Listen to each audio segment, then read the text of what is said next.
All right, and then again, for any of those who might have not been here right at the very beginning, if you do have questions while I'm going through the presentation, there's a little chat feature on the bottom, and Tim and Jerry are keeping an eye on that, and they can answer those questions. And then at the end too, we should have a few minutes if you want to unmute yourself and ask any questions that you can. So we'll go through that too. So, all right, welcome. Today we're going to learn a little bit about how septic systems work and kind of what you need to do to protect your septic system. We're highlighting Septic Smart Week this week, and the EPA started that a few years ago. It's kind of a week to focus on septic systems because they're important parts of our lives too. And you know, what do we do to make sure our septic systems function for us for a long time? So that's what we're going to be talking about. So there's a few things in life that are certain. Of course, we've got death, there's taxes, and nature's calling. So since the beginning of time, mankind has kind of dealt with this in numerous ways. Like, how do we get rid of this stuff? We don't want it around. How do we get rid of it? And that goes back thousands and thousands of years. We know, like on some islands off of Scotland, they actually channeled their wastewater directly from their homes to a nearby water body so that stuff could move down the line, and they got rid of it. That's basically how it's been for thousands of years, is that they, you know, out of sight, out of mind. It's waste disposal. How do we get rid of this? We dump it into the water, dump it into the river, move it on down, get rid of it. And so that's kind of how it's been dealt with throughout much of time. And it wasn't until a couple hundred years ago that we started to recognize, hey, there's something going on in this wastewater that's causing problems. And until that point, just thousands and hundreds of thousands of people lost their lives because we didn't realize that wastewater carried diseases and that it was making people sick. And this, in fact, even happens still today, that people are dying because of wastewater-related diseases. And the most recent large-scale one that I'm aware of is an outbreak of cholera that there was in Haiti after the 2010 earthquake. And over 10,000 people have lost their lives to that. And that's very recent. So wastewater has not changed. You know, into the 21st century, it hasn't gotten any better. It's still bad stuff. And so we still want to make sure that we take care of our wastewater and do with it what we are supposed to do. So that's why septic systems and wastewater treatment plants and those kind of things are important. Here in Wisconsin, there were a couple outbreaks that are recent that I just like to note. I guess the first one is not really an outbreak, more of a study, but it really shows us the impact of wastewater and what it can do. This was a study done by a doctor around the Marshfield area in Wisconsin here, and he recognized that children were coming in and getting sick, and so he looked at the amount of holding tanks in a specific area, well, septic systems in general. And this study recognized that where there was an increase in holding tanks in a certain area, there was also an increase in a viral diarrhea illness in children.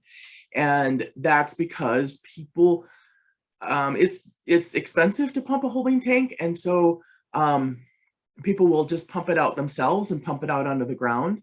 And this can cause even, you know, we might not even recognize that the stomach ache that we have, this upset stomach or this diarrhea that we're experiencing or our family is experiencing might be a failing septic system or something pumped out on top of the ground.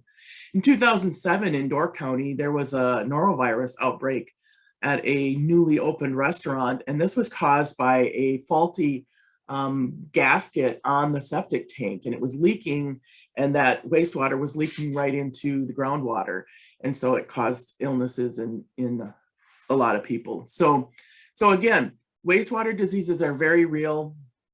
Wastewater carries these diseases, and we need to take care of it properly. In the past, we had to go outside to get our water. We had outhouses. We didn't have indoor plumbing. Washing clothes and taking baths and that kind of thing were few and far between. But nowadays, pretty much every home has indoor plumbing, thank goodness. And there's not many homes without these amenities. So we're using water frequently, which then creates wastewater. I mean, not only do we have wastewater in our toilet, but other things that we have in our homes are creating wastewater as well.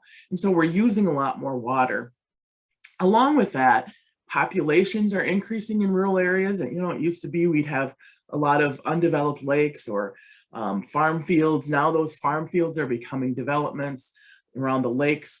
People are building homes around the lakes real close together so that everybody can get their spot on the lake. And this has led to a bigger need to make sure that we are treating our wastewater properly.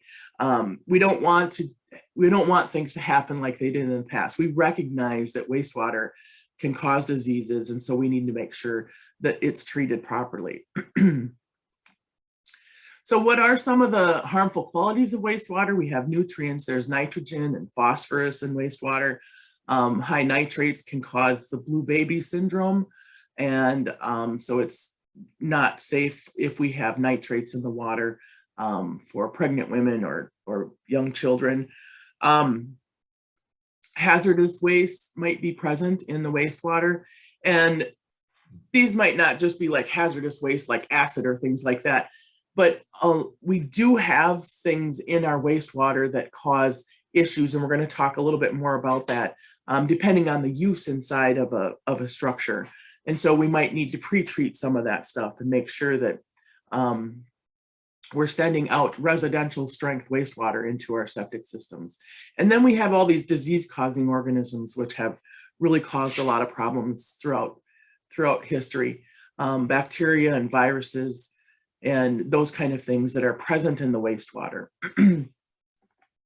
So how do we make sure that we are treating our wastewater well? And so we have this concept now that we're not just putting things in a channel and sending it to the river. It's not just waste disposal. We're thinking more about recycling and how are we recycling this wastewater, because we know we're going to reuse it. And so let's make sure it's clean when we put it back into the environment.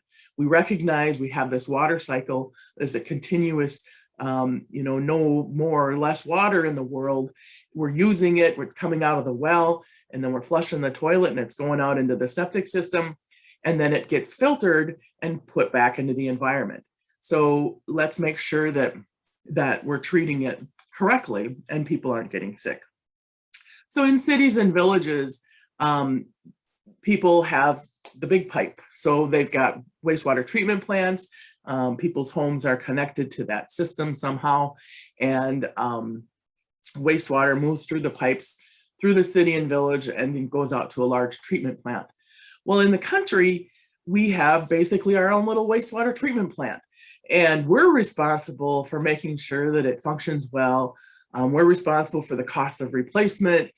We alone, in a city or village, we might share in that responsibility. And but in the country, we want to make sure, hey, let's take care of this because it's our investment and we need to make sure that we're doing the right things. So a little bit here about how a septic system works. You're going to hear me talk a little bit about today, but I just want to mention here in Wisconsin, in our code, we talk about a septic system. It's called a POWTS. So that acronym is POWTS, and that stands for Private On-Site Wastewater Treatment System. So if you hear me say POWTS, or if you see something in a slide that says POWTS, that's what it is. But it's basically a septic system. Some people call it a septic, some people call it a leach field, drain field. There's different words that people use. But basically what it is it's a pipe coming out of the house, and then it goes into a septic tank. And we'll talk a little bit more about what happens in the septic tank. And then the liquids from that septic tank go over into a drain field. So there's some kind of drain field, and we'll talk a little bit more about that. And then in Wisconsin, we need 3 feet of vertical separation between the bottom of this drain field and any limiting factor. So there's treatment that's occurring in the septic tank, there's treatment that's occurring in the drain field, and there's treatment that's occurring in the soil below the drain field. And that's one of the important reasons why we have that 3 feet of vertical separation there. So we'll talk a little bit more about that. I would just want to mention here too that when we talk about that 3 feet of separation to a limiting factor, what that limiting factor might be is high groundwater. It might be seasonal groundwater, so maybe it's only there for a couple weeks out of the year. It might be bedrock. So those are all limiting factors in Wisconsin. So a little bit more about the septic tank, what's happening there. Here's that building sewer coming into the septic tank. We have a baffle at the inlet, and then we have a baffle or a filter at the outlet. And these baffles are important because at the inlet, it keeps, one thing I want to mention is that our septic tank is full all the time. Unless you just had it pumped, then it might take a little while to fill it back up again. But it's mostly full. And so anytime we flush the toilet, anytime we let water out of the bathtub, anytime we let water out of the sink, it's coming down into the septic tank, and then it moves through that septic tank and out into the drain field.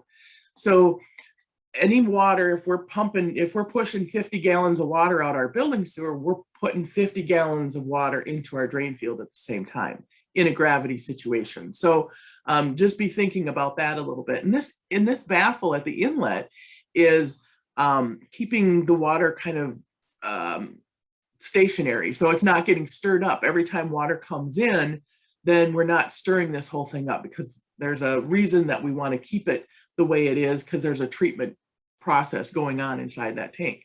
So our solids settle here at the bottom. There's bacteria down there that like to eat that stuff, and that's our sludge layer. Our fats, oils, and greases they form a scum layer at the top of the tank. That helps to keep the heat in the tank. And so it helps keep the smell out of that manhole riser. So a scum layer is actually a good thing, but we don't want it too thick. And then in here, we've got some liquid space, and that liquid space is what goes out to our drain field. There's filters on all of our systems that have been installed since 2000. And so we'll talk a little bit more about that too. And then the wastewater goes out the pipe to the drain field. So then into the drain field it goes, and the soil does the treatment. So this is just an example of a cross section of a drain field, rock and pipe drain field. And so we can imagine that, okay, we had our tank ahead of this, and now the water's moving out through that pipe in the drain field. And here's just kind of a graphic of that water moving down through the drain field, through that rock, and then into the soil. And these are some of the things some of the harmful qualities that we have in the wastewater: viruses, bacteria, nutrients. And as that wastewater moves through the soil and the bacteria that live in the soil, the air that's in the soil is all treating that wastewater before it gets back to our groundwater.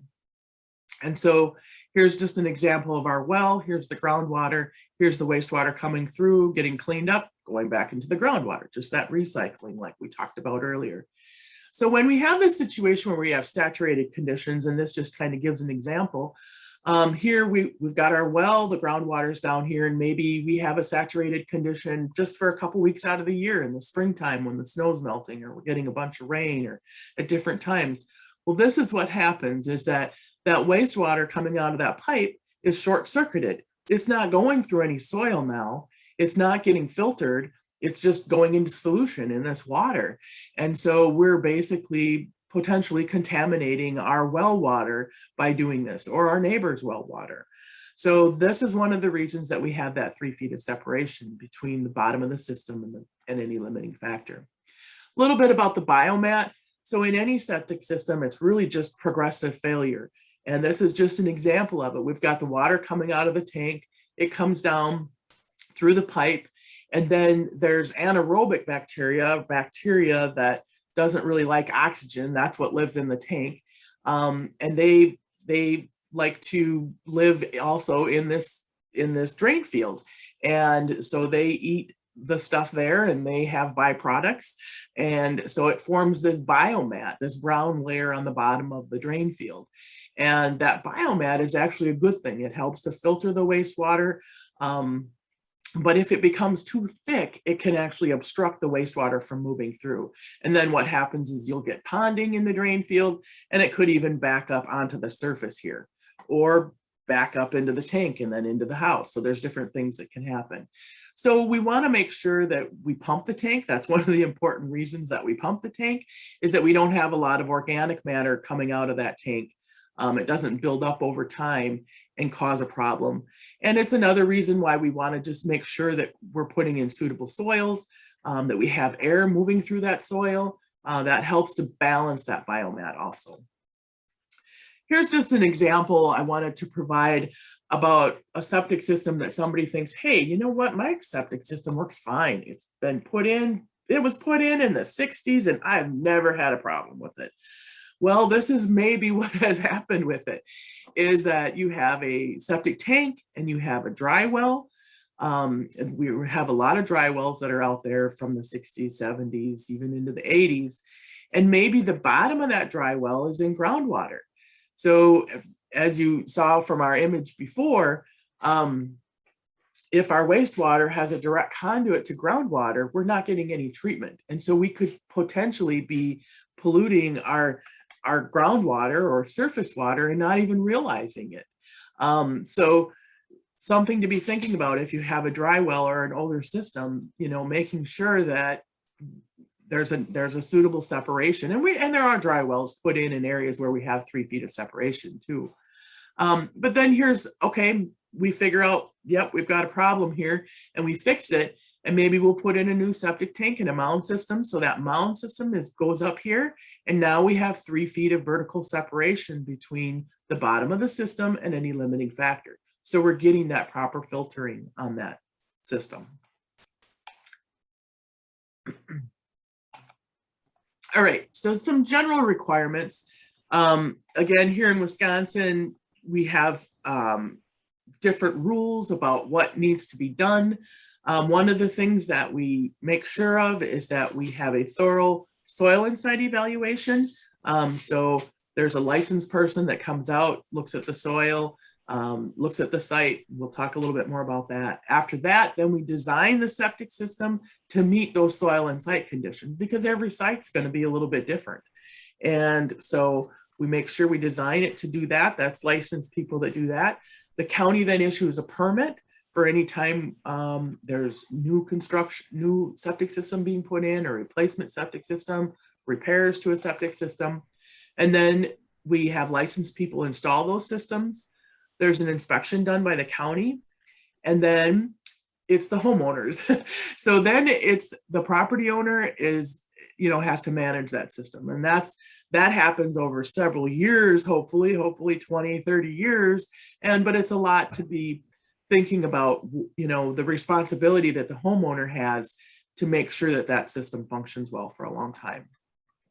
So just a little bit about what that soil and site evaluation is, kind of one of the first general requirements there are. A soil tester will come out, dig a few pits on your property, take a look at the soil. They're going to look at the different horizons of the soil. They're looking at different textures and structures of the soil, different colors of the soil. The soil tells us a story about what's going on at this site, and the colors in the soil are going to tell us if there is seasonal saturation there. So maybe it's August and there's not going to be water in the pit, but if we dug that same hole in that same location in April, there might be water in that pit, and the soil colors are going to tell us some of that information. And so they're looking at all different things when they do the soil and site evaluation. Then they'll measure out things. They'll look at where property lines are at, where wells are at, neighboring wells, also roads, different things, and they will draw this up and show where all these things are and where they did the testing and where a septic system can go. So they're determining where things will fit on the property. After the soil and site evaluation is done, then we design the system that meets the needs of that site. In Wisconsin, we size our septic systems based on how many bedrooms are in a house. And we figure 2 people per bedroom. So if we have 3 bedrooms in the house, that septic system can serve 6 people, basically, is how we look at it.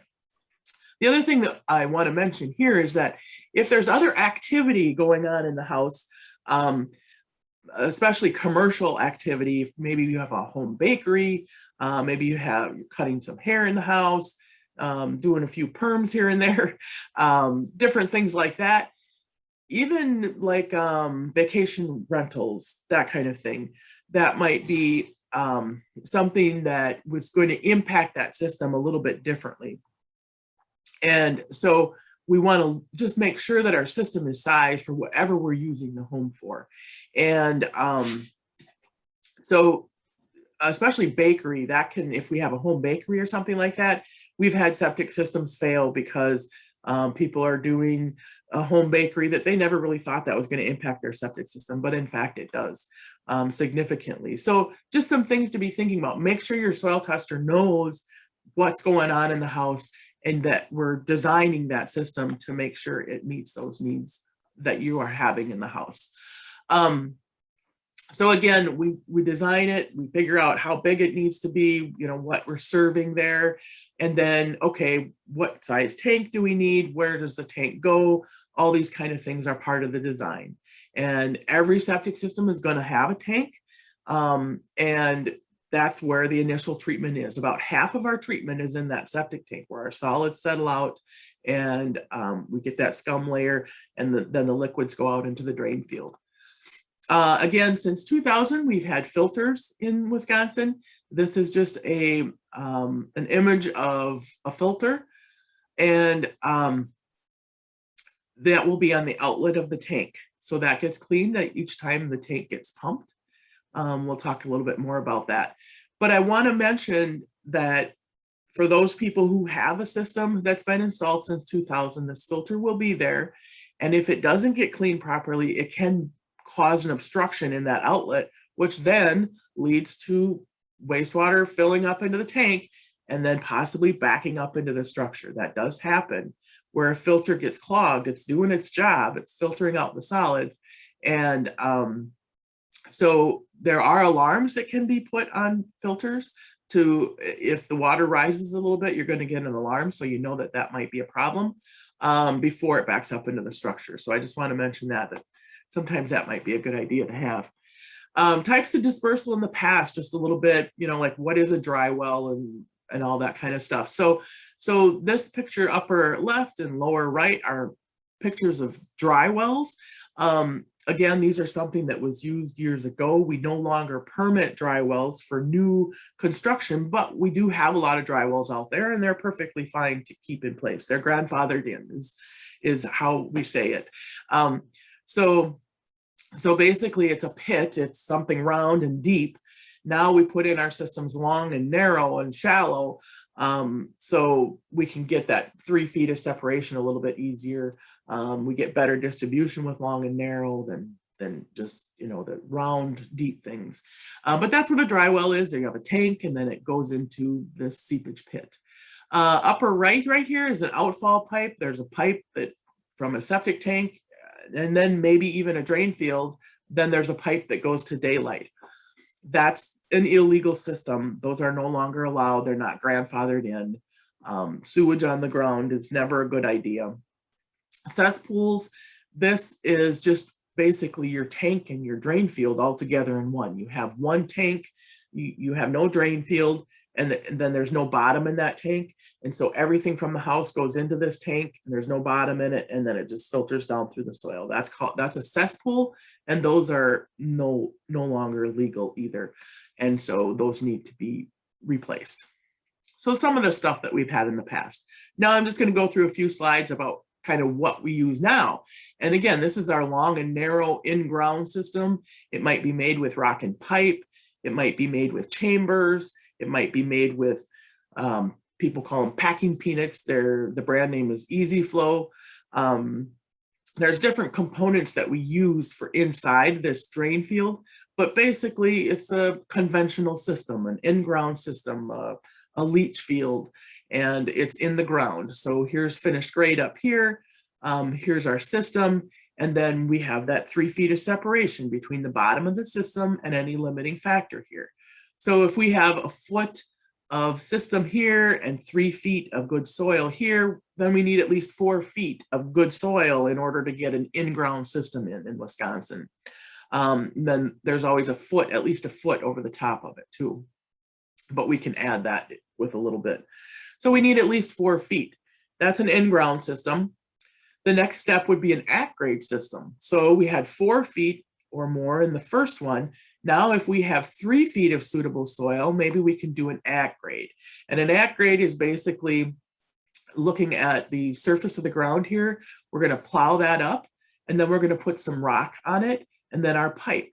So it's basically a drain field on top of the ground. And then we're going to cover it up with topsoil. Some of these look a little bit like a mound. We'll see them in somebody's yard and we might think it's a mound, but they're lower profile. And that's where an at-grade system, and we have 3 feet of suitable soil there. So a mound system, so maybe now we only have like 1 foot of suitable soil here or 2 feet. Then we can just add the sand. So let's say we have 1 foot. We have 1 foot of suitable soil from the ground to any limiting factor. Then we can add 2 feet of sand. And there we have our 3 feet of separation distance. And then we have all this sand. It's a certain quality of sand. And then we put our drain field on that and cover it up. So that's a mound system. Sometimes a system will have advanced treatment, and this might be an aerobic treatment unit. It might be a sand filter. There's newer technologies. It can vary, all kinds of things. Mostly we see some type of an aerobic unit in a system if they need advanced treatment. And what this advanced treatment does is, I talked a little bit before about uses. If we have uses where we have high, what we call biochemical oxygen demand, which is a lot of organic matter in the wastewater, or if we have high fats, oils, and greases, so a restaurant or different things like that, or if we have a lot of TSS, which is total suspended solids. Any of those parameters are high, then we're going to have to pre-treat our system, our wastewater, so that what goes out to the drain field is cleaner.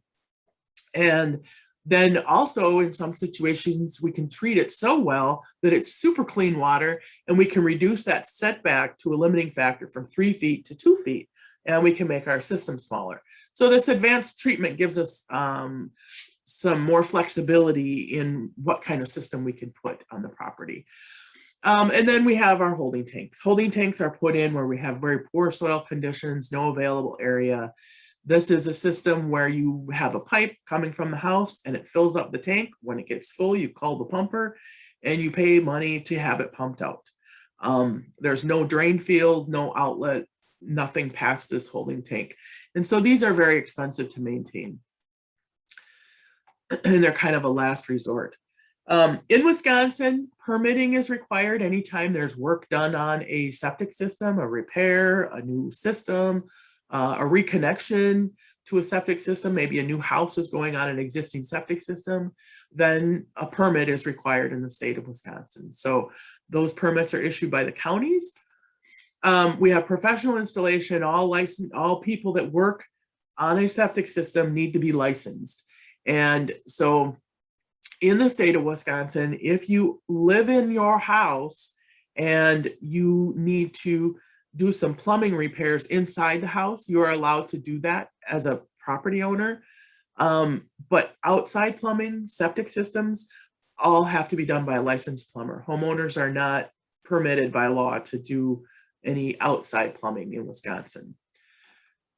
And then there's also an inspection anytime work is done, a new system or replacement system or reconnection, the local zoning or health department comes out and inspects that work to keep a record of what's out there and ensure that everything was done according to Hoyle.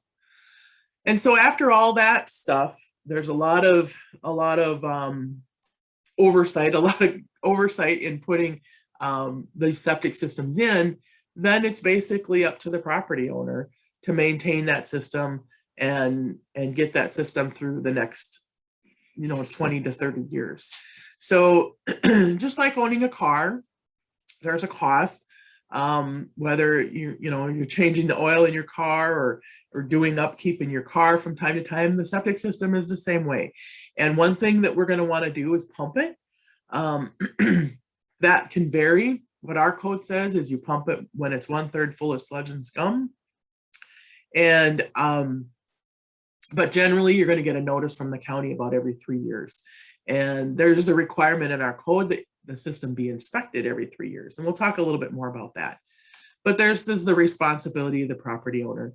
Anybody who's ever sold a house or bought a house recognize that a failing septic system is a big problem. Most people that are getting ready to sell their house know that, and they're going to want to replace their septic system ahead of time, or make sure it's functioning well, because we know that these failing septic systems do cause a depreciation of real estate values.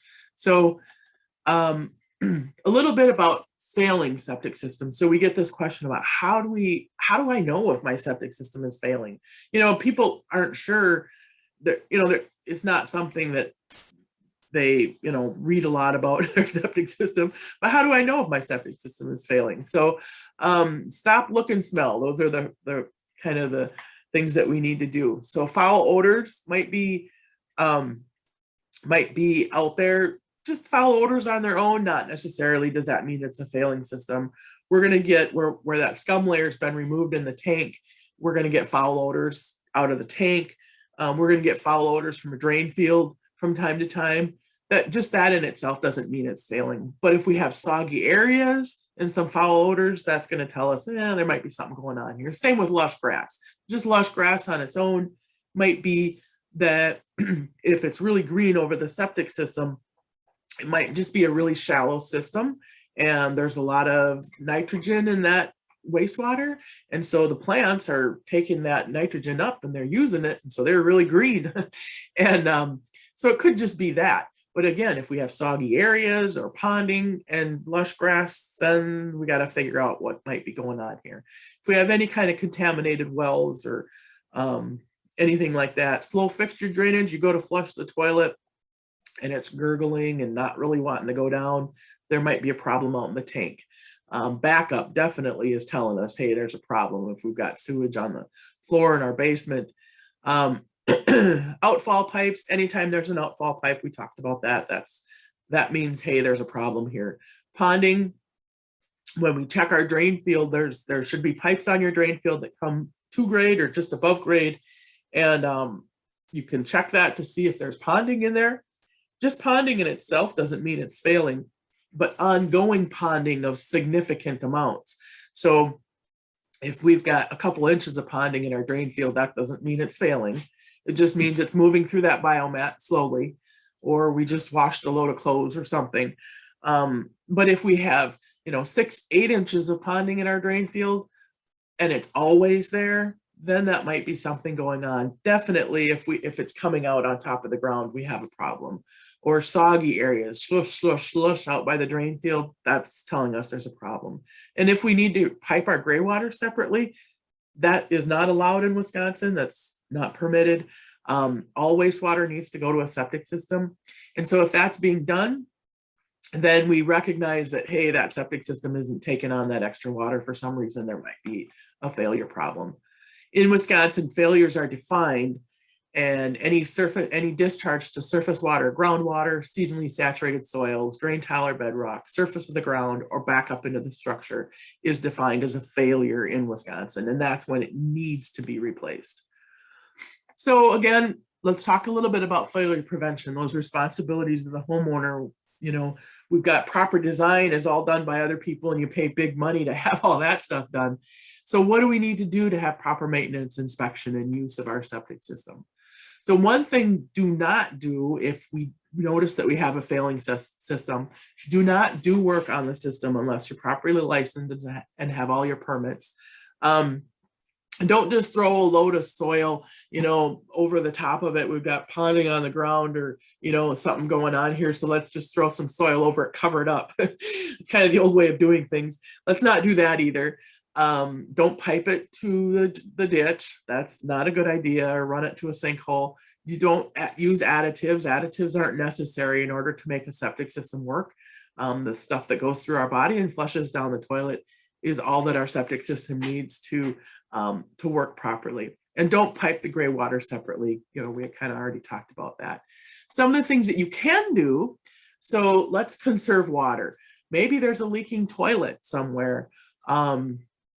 Something's happening that we can fix, and then it doesn't, you know, it's not a problem anymore. Change the quality of the wastewater entering the system. Let's clean out the grease in our pans. If we've got a significant amount of grease going down the septic system, and that might be causing a problem, let's change the quality of that wastewater, not just the amount of wastewater, but making sure that we're keeping the bad stuff out. Divert runoff away from the drain field. Talk a little bit more about that. Pump out the tank. You know, maybe it just needs a pumping right now. So maybe that's the first thing you could do. Consider removing roots caused by vegetation in the area. Roots can cause a problem, especially for small diameter pipes that have small holes drilled in them. The roots really like to find that water source. And so they'll go right to those little diameter pipes and they'll just clog them all up. So, and then if you need to consult a professional and have that person check it out, repair it, fix it, replace it, whatever needs to be done there. Excuse me. All right. One thing that you will want to make sure of is that you have a copy of your septic system information. Okay. Got a little tickle in my throat. All right, so in Wisconsin, our records at the counties go back to 1968. So if your system has been installed since 68, there should be a record of it at the county if you don't already have a copy of that. Get that information and know where your tank is at, know where your drain field is at. Anything installed since 2000 is going to have a management plan. And that management plan is going to give you some do's and don'ts about what to do with your septic system. And so take a look at that and, you know, see what kind of information that is on there. All right, just a few more things about what a property owner can do to make sure, sorry, make sure their septic system functions for a long time. These photographs are some reminders about what might cause problems. And in this upper left one, this is the filter on a tank, on the outlet of a tank, and it's what we call a brush filter. So the filter that photograph I showed you earlier was a pretty large filter. This filter is pretty small, like 4 inches in diameter, and it's a brush, like a bottle brush that you would clean a baby bottle with. And so they get clogged up pretty easily. And so homeowners just pull those because all of a sudden they'll be backing up into the basement. So homeowners will pull those out. Now we're not filtering that wastewater before it goes out to the drain field. And that's really important to do because we're keeping solids from moving out to the drain field when we do that.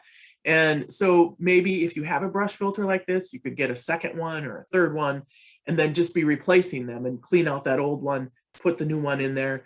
And you might have to do that pretty frequently because they do clog up pretty easily. If you do have a brush filter and it's causing a problem, you can talk to a plumber too about getting that filter replaced. On the right-hand side here, this is a system that I installed, and sometime later I got a phone call from the property owner who was very upset because the system was failing. It was backing up into his house, and he was very, very upset that we had done something wrong. So I went out there right away to take a look at it. This is the inlet of the tank, and this black thing is the baffle. And the owner was using flushable wipes. Yes, they will actually flush down your toilet, but they are not good for your septic system. They are not good for a municipal wastewater system. They absolutely should not be flushed. And so what was happening is these flushable wipes were getting clogged up into the baffle and into the pipe itself. I mean, it just kept going back and back and back. These will not disintegrate in the septic tank, and so they absolutely should not be used. On the bottom here, on the left-hand side, this is a biomat. That's what the biomat looks like. And it's the biomat in this system. Over here on the right-hand side, this is a chamber system. And what it was is they had a water treatment device, and that water treatment device was regenerating, and it regenerated way more frequently than it needed to. It wasn't set up correctly. And so a lot of water was going out to this drain field. I mean, it was fairly clean water, but it was just hydraulically overloaded, and the system failed within a few years. And so this is the biomat that it formed, and water just simply could not move through that anymore. And so water treatment devices in Wisconsin can be discharged to grade. So they can go out, they don't need to go in the septic system. However, if you want them to go in your septic system, then make sure you've sized your septic system appropriately to take on any extra water that might be generated from that. This is just the graphic that EPA put together. Do your part, be septic smart, just reminders. And then we'll go through each one of these.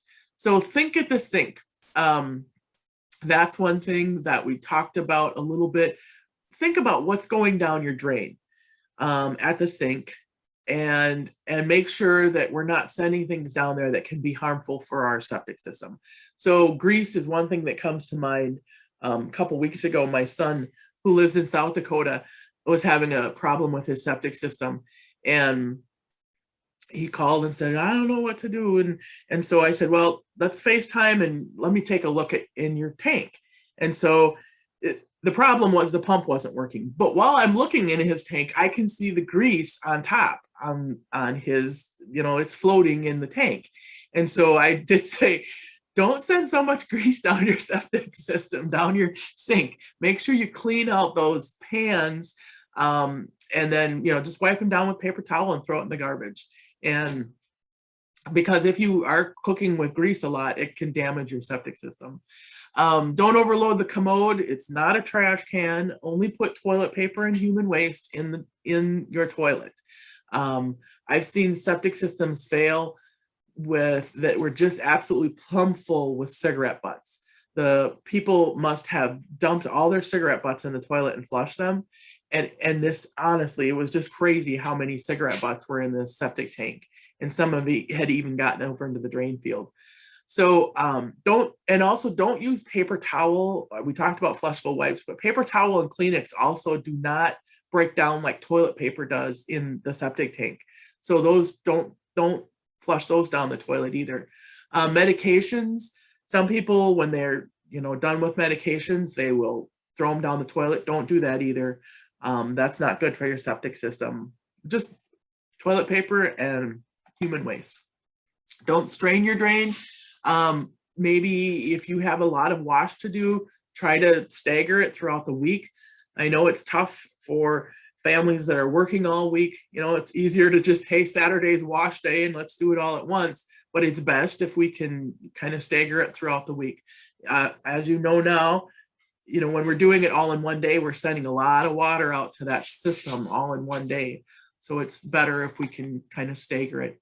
Keep it clean. If you have a well, have it tested. Here in Wisconsin, we have water testing kits at our public health places at the counties. You can get one and send it in and have your water tested and make sure that you're not damaging. Well, it might not even be from your septic system. It might be from ag use, or we have the high nitrates in some areas because of the fertilizers that get put on fields nearby. It's just good to have your water tested. And then shield your field. Don't plant trees right over the top of your septic system. Don't drive over your septic system. Don't build near your septic system. We have setbacks in Wisconsin here. It's 10 feet from a septic system for any building. Slope the runoff away from the drain field. Don't let it pond on top. Don't store snow on top in the wintertime. And then protect those pipes that are there. Know where they're at. Not all of them have to come above grade, but at least know where they're at so you can use them and check the ponding levels in that drain field. Don't ever park your bus on top of the mound. If you happen to be a bus driver, and again, I don't know what compelled somebody to park their bus on the Mound System, but this is not a good location to park your bus. So I don't know if it was the high spot in the yard or what. On the left here is just, kind of a reminder, our rain gutters discharge. This is a septic tank near there. Not a good place to be discharging your rain gutters, right next to your septic tank or your drain field. Either one of those is a bad idea. We just don't want to be adding more water to our septic system in any way, shape, or form. On the right-hand side, I don't know if you can see this post here in the middle, a pretty handy spot right there on top of that lid for that manhole. Again, not a good idea. It's really difficult to get inside that tank for any kind of inspection or pumping when we have a deck post on top of it. And we do have setbacks 5 feet from any kind of foundation like this to the tank. So make sure, again, we meet our setbacks. Protect it and inspect it. In Wisconsin, inspections are required every 3 years. And, just to see, hey, how are things going? You might want to do it more frequently if you have a filter that needs to be cleaned. But basically, we're preventing problems. That's what we're doing. Just like with our car, changing oil, that kind of stuff, we are being proactive and we want to protect our investment. So that's what these inspections do. If we have pumps in our system, maybe we want to have it inspected a little more frequently. But again, have a professional come out, take a look at things, what's going on. Just like with your furnace, you want to have that done every few years. Septic system, same way. Pump your tank when it's 1/3 full of sludge and scum. A lot of people will just pump it that every 3 years that's required. You could do an inspection here in my house. We have a 4-bedroom system and we just have 2 people on it. So we don't need to pump our tank as frequently. We pump it about every 6 years. And so, but we can check those levels and, see where we're at every 3 years because the inspection is still required and make sure we meet all those requirements. And then too, when we have it pumped, make sure that pumper is pulling that filter and cleaning that filter. That's pretty important. Pumping by unqualified people is dangerous. It can contaminate wells, it causes health hazards, and is illegal. So please do not pump your own tank. Question. Tank or septic tank. Yeah, go ahead. Is there such a thing as pumping it too often? That it actually can. There are, I guess, okay, so there's holding tanks and they do get pumped they have to get pumped every time they're full. Our septic tanks have a whole system of treatment that's occurring within that septic tank. There's critters that live in there that are decomposing the wastewater that's inside that tank. And yes, if we are pumping it too much, then it takes a while for everything to get started again inside that tank. And so it is best if we don't pump it it is best if we leave it alone because it is doing its job while it's just sitting there, but we just want to keep it from getting too much organic matter in there. Sometimes we'll hear when I worked at the county, we'd send out postcards and people would say, I haven't pumped my tank in years. I don't need to pump my tank. There's no reason I need to pump my tank.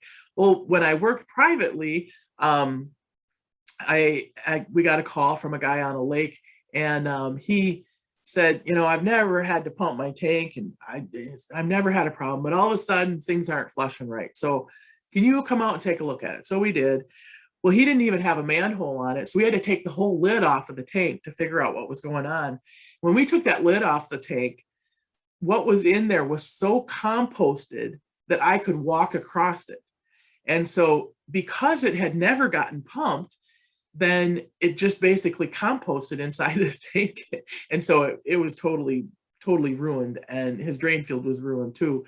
But so he ended up getting a new system. But yes, there's a happy medium there. You can pump it too much and then not pump it enough. So make sure that when you are getting it pumped, it's at the necessary times. So always I'm going to put this reminder in here because so many people need to be reminded. I go out to on-sites from time to time, and frequently I see lids that aren't locked, aren't secured.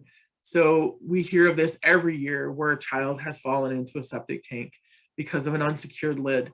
Now, this one on the right-hand side, yes, it's a concrete lid. Yes, it's going to be very difficult for a child to move that.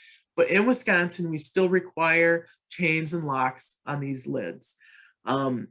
These plastic lids, however, are very easy for a child to remove. There's also metal lids out there, very easy for a child to lift up.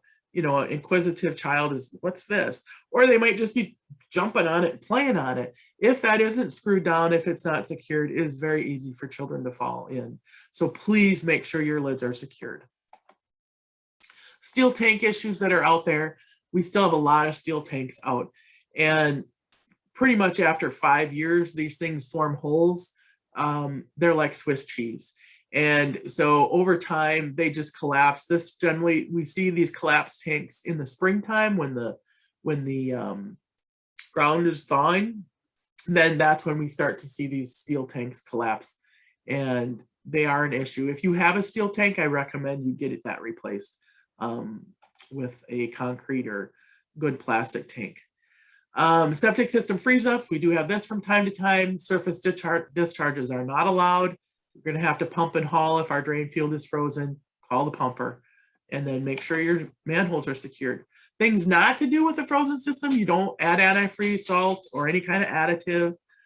Don't pump to the ground. Don't start a fire over the system, and don't run water continuously to try to thaw the system. That doesn't work with septic systems. So reporting requirements in Wisconsin: anytime pumping is done or an inspection is done, it gets reported to the county. That's why you get these reminder postcards, because they have a system that the service providers report to. That responsibility is the homeowner's responsibility, but generally it's the service provider that does the reporting. So just make sure your pumper knows, hey, get that taken care of. Then we'll have accurate records. When we have all that maintenance information in one location, we have accurate records for resale. Reminders can help ensure system longevity. And then we know that, hey, our neighbors have to meet those same requirements. So we're protecting our community. And that's basically what, you know, when we live in a city, in a village, we've got a quarterly bill that we need to pay. You know, it might be tax assessment or that kind of thing. But out in the country, we're responsible for our own. And then we have to kind of make sure our neighbors are doing the same thing. So as a community, we need to work together to make sure everybody is working on their septic system in the same way. So that's all I have. In the chat, I think I mentioned that I did put some links in there at the beginning of the chat. If you just click on that and go to the first part of it, you'll find those links in there, and that's what these links are here. And hold on, go back to that. I want to take a picture of it. Okay. Here. Sorry. No, that's fine. And two, I want to mention that if there's anybody here who wants a copy of these slides. Got it. Okay. Just shoot me an email, and I can send you a copy of the slides. And so, okay, so Sue had a question here, and I'm sorry, I don't see the chat when I'm doing the presentation. What if one suspects that a neighbor may have a compromised system? What do you recommend that someone does about it? So yeah, that's a good question. I'll just give you some examples. So we had a neighbor up in a county where I work. I cover 18 counties in the northwest part of the state. And there was a neighbor who, you know, I'm getting bad foul odors from my neighbor's septic system. I know there's a failing septic system. Had the county go out there, there isn't anything that reveals anything failing about it. So that goes back to that odor thing, okay? So an odor might not necessarily mean a failing system, but if you are seeing an outfall pipe somewhere, if you are seeing discharge of wastewater to the surface of the ground, maybe to the, you know, if you're on a lake, you might know where there's an outfall pipe to the lake, soggy ground, that kind of thing, then let your county know. Let your county know about it. And it's good to have evidence too, like everybody's got a smartphone. And so maybe take a picture. That's going to help the county know where to look to go. And if there is a failing system, to help that person identify that and get that replaced. So hopefully that answers your question. If it doesn't, let me know. If anybody wants to unmute yourself and ask any questions, I'd be happy to answer them.